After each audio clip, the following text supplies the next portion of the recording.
Welcome back everybody. In this video we're going to be talking about my future plans for Take It Racing 2. It's gotten to the point now where I can accept that it's too big to complete within the next year, I reckon.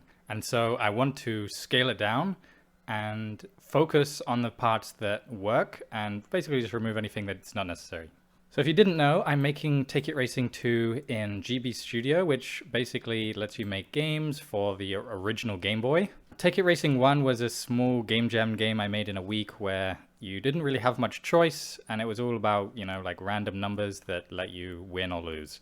And in this version of Take It Racing, in Take It Racing 2, you now have a choice, so you basically can buy a car. As you see here, there's tons of cars. I think I currently put in hundreds. I don't know if I put them all in, but this is part of the reason why I'm thinking of scaling down the game.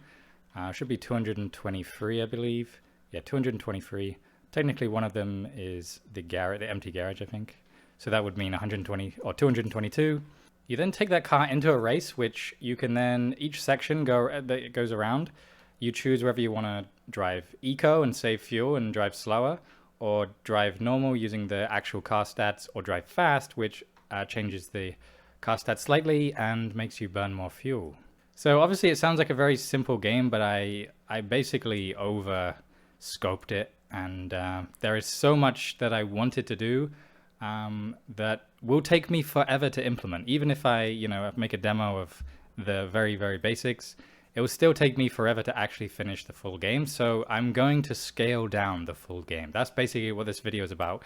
It's about me telling you how I'm going to scale down the game and why. So number one, I'm going to remove drag racing. I originally had it in because I wanted a quick way of making money if you run out of money, which kind of implies that I was fixing a problem that didn't exist in the first place. And even if the problem did exist of running out of money, the player I'm planning now is just going to be able to buy a car for free, which lets them compete in the easiest championship again, right? So it's a very simple fix for something that I basically designed a whole second game to do. So by taking it out, it should make me have a lot less work to do, a lot less copy and pasting, a lot less worrying about the values and how much money you can make.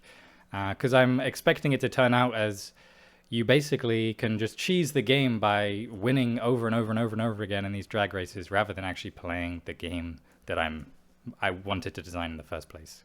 The second thing is I'm thinking about taking out the point-to-point rally. If you look here, I have the circuit racing, the point-to-point rally, and the drag racing. So I'll be taking out drag racing and point-to-point rally. So point-to-point rally is basically a circuit race where instead of going around in a circle, you go from one point to another. And this can mean that some races have 30 sections, and obviously you don't know what is coming up. Therefore, it's hard to plan, your strategy. So I thought that it would be good for Take It Racing 3, maybe, just like the drag racing. The drag racing I can easily put into another game or a smaller game,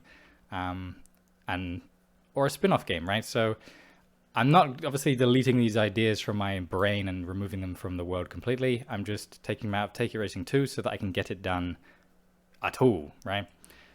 So point-to-point rally, I'd probably get rid of that as well. Third on the list is removing D-Class cars. So the D-Class is compact cars, such as the Volkswagen Beetle.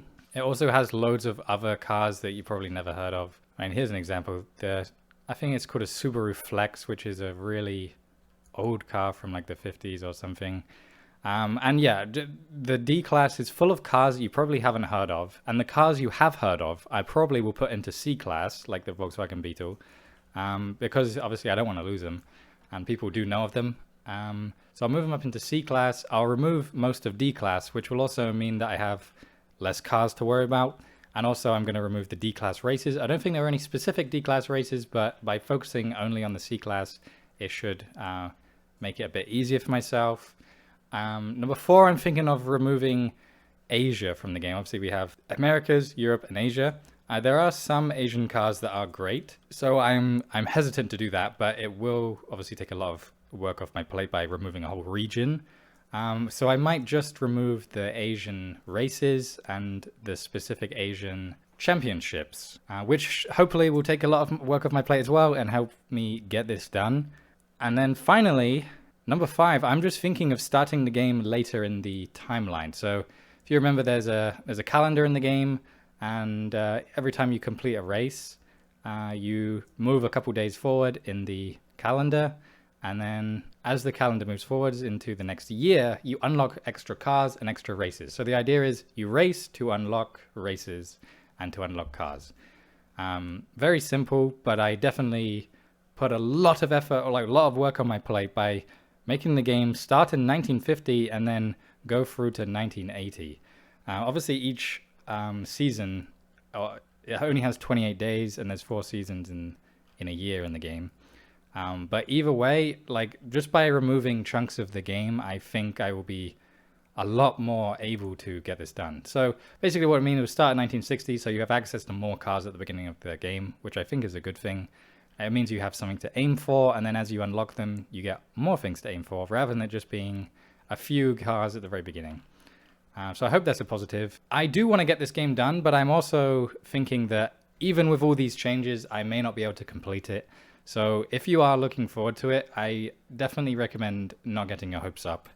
I may just keep cutting until I finally have something that's doable.